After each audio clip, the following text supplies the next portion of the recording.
Y'all! I did it! I know I haven't been on here. I've been like going around to different departments all day talking to people, y'all. So, I haven't. Put the camera up!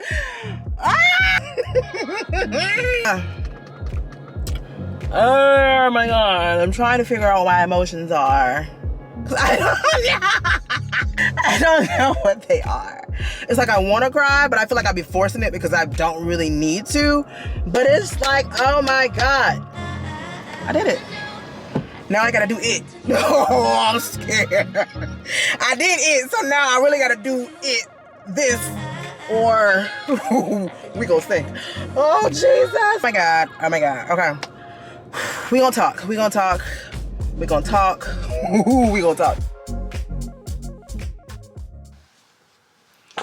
All right, y'all. So I done made it back home. I had some time to just think in the car. So I want to come back and kind of like give you guys like my process, my little journey of me even getting here. I don't know if y'all know this, but I think I've mentioned it in like one of my previous vlogs, probably a while ago. But January, or was it December? January, December, this past January, it had to been December. I don't know, one of them.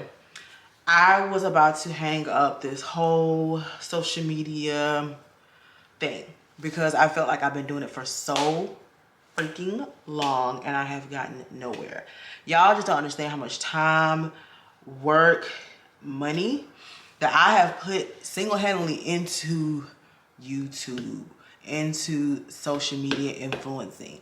You don't know. I probably upwards $10,000 at this point.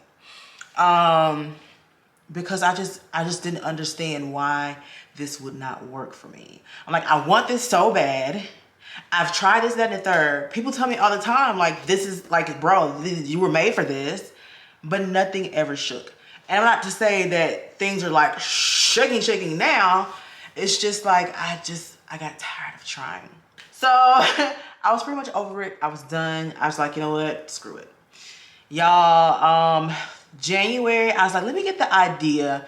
Let me just see before I call it quits. I'm going to take my content that I was posting on my original channel. I'm going to create a new channel. Well, I had already created a channel, but I'm like, I'm going to start posting it on this other channel here, on this particular channel. And let me see what happens. I said, if it shakes, I'll stay in it. But if it doesn't, screw it.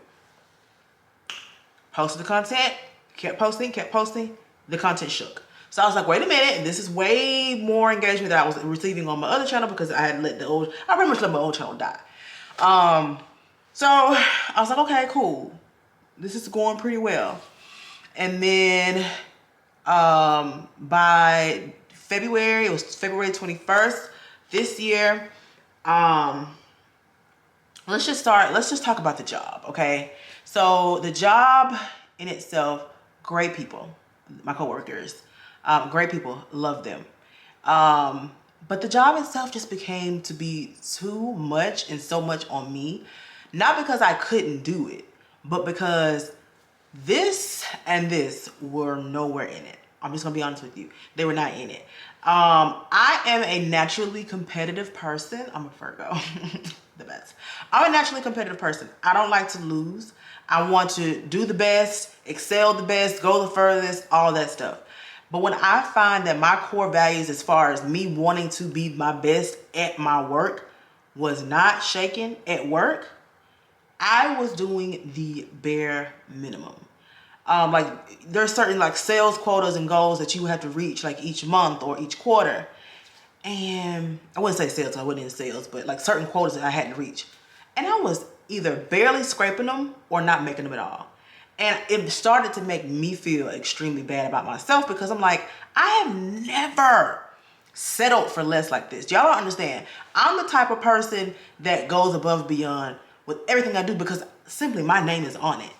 And the fact that I was going to work looking like Raggedy Ann, going there and literally being in my phone all day, trying to figure out what kind of content to post, trying to figure out what kind of content to make, or whatever the case may have been, trying to figure out how to get rich, how to quit my job. That's what I was doing every single day. Indeed, all day, every day. Applying for different places and all these stuff like that and getting turned away.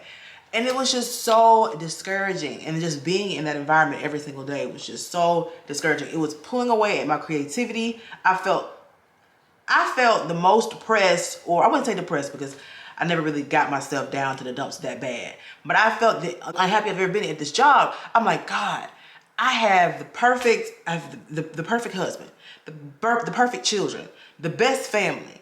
I have a home. I have a way to transport around. I get to eat. I can do all these things, but I am miserable, pure miserable when it comes to what I do for a living. Y'all, I couldn't figure it out. I didn't understand why I was stuck in that place, because I feel like I deserve so much better, or I could do so much better, but I also understood that I can't go nowhere if I don't do anything about it.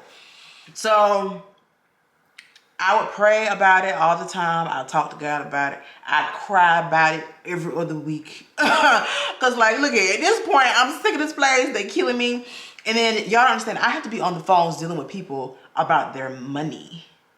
People about their money are hell. Those people will cuss you slap out, and you had to take everything in your body to be like, I'm so sorry, I apologize. You know what I'm saying? And it's just like, that made it even worse. So I'll be even more angry because I had to deal with these kinds of people.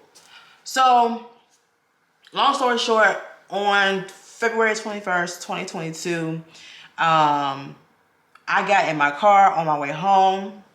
And as I was driving, I was praying, talking out loud, talking to God, just saying, I am miserable. Please tell me what to do. Like, I really want to do this. I want to pursue this. Should I leave this place? Is it to just take me leaving in order to figure out what I really want? Like, how do I do this?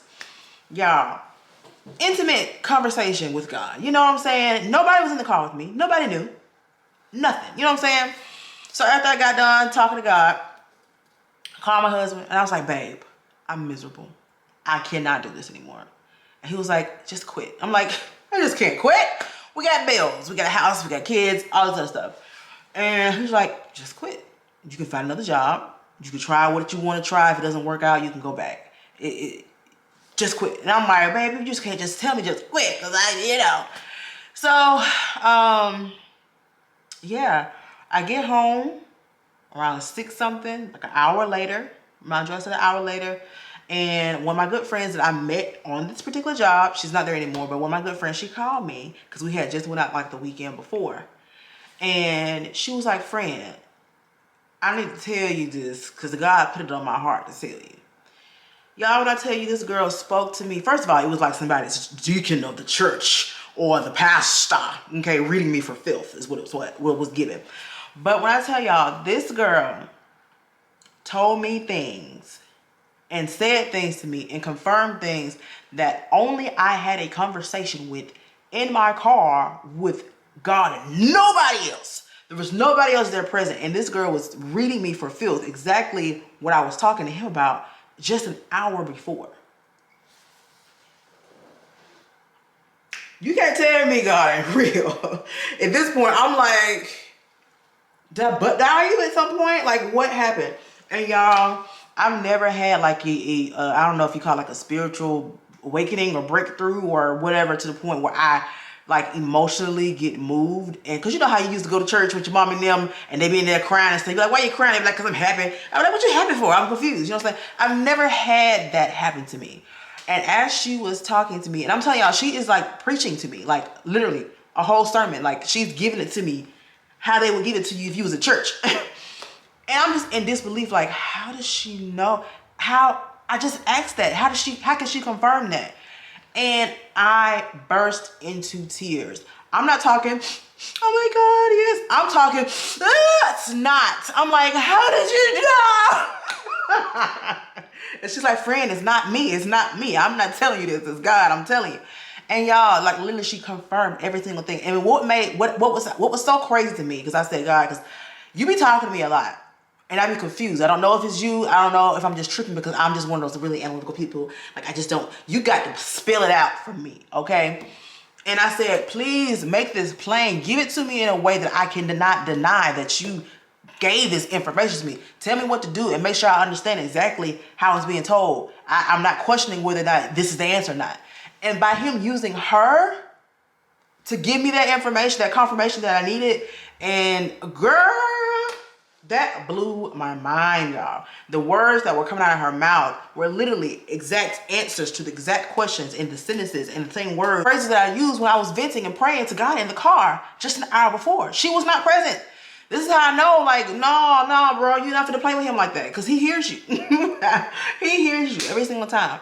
And I'm telling you, that confirmation that I got from him on that day let me know for sure, like, hey, this is the move to make. If you're going to claim to be a believer in me, and you believe that I can do all these things for you, what is stopping you from leaving and pursuing this? And once you do that, all these greater things will come. That's all the confirmation that I needed. Don't get me wrong, I'm still scared, I'm still afraid. Don't get me wrong, I don't know what's gonna happen. I really don't know. There's nothing set in stone right now for me at all. But I feel like with just that one revelation, and there's so many things that happen in between that and after that just randomly happens. I'm just like, there's nobody or nothing, no one but God that's doing that. And things are just falling into, like, the different little pieces are just falling into place, or confirmations popping up here and there. And so I'm just like, you know what? Like that song, you ought to let go and let God have his way. That's all I'm doing. So I know a lot of people have been asking me. The reason why I actually came on here to explain this all is because a lot of people have been asking me, what made you so secure in your decision to go ahead and leave? Like, how did you prepare to leave? Did you save up money? Blah, blah, blah, this and the third. Like, don't get me wrong. Use the resources you got, your savings, all that stuff like that, blah, blah, blah. I'll be all right, period, because I just know that God's going to handle it all. Like I said, nothing is set in stone right now. Literally nothing. But I just know that this thing that I've been chasing after for so long is finally time. And the reason why I couldn't do it then is just because it wasn't time. And I just feel like now it's time. Let's go ahead and get it. That's what led my decision to doing this. Like I said, I have no idea what's to come. But I am firmly believing that everything that is to come is about to be amazing. It's about to be way more than I could have ever fathomed. And I'm just so excited to see the future from here. My family is home, you guys. And they said they have something for me in my office. Oh, thanks, you guys. Behind you. Look behind you. Look behind me? Yeah. Oh! Mommy's blind. Oh, Mommy has a liquor. Thank you, YY. Can I have a hug? Thank you so much. Oh, and cake. You guys really love me. Oh, thank you. Thank you, Daddy. Time to let you, Mommy. Thank you, YY. Oh, these are so pretty. Mm-hmm. Oh, Mommy. Yeah? They say you gotta share your cake too. I gotta share my cake? Okay.